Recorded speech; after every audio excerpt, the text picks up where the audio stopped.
One of the hottest issues in Nashville is protecting the character of city's neighborhoods.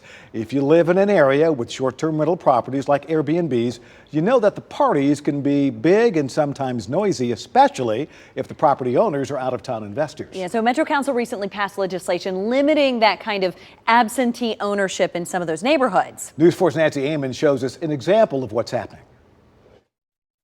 Over on the left, we've got New Jersey. Check out the license plates on Elmhurst Avenue these days. I see a Texas plate. A sign that this neighborhood off Dickerson Road has become short-term rental properties owned by investors.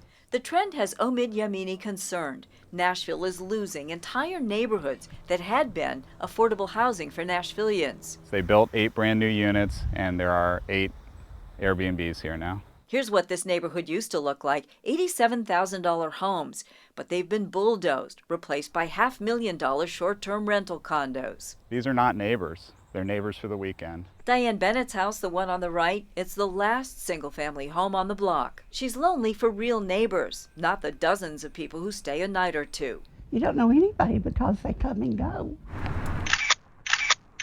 I watched at checkout time at 115B Elmhurst. This is a short-term rental property owned by an investor in Utah. I just had a quick chat with the guys who are staying in this unit. They're from Mississippi, here for 2 days, had more than 20 people. Yesterday, they got one of those cars that you rent, and I counted 10 people coming out. I called the owner, Scott Jordan. He's in the equity real estate business in Utah. You reached Scott Jordan. Sorry, I missed your call. I hadn't heard back by news time.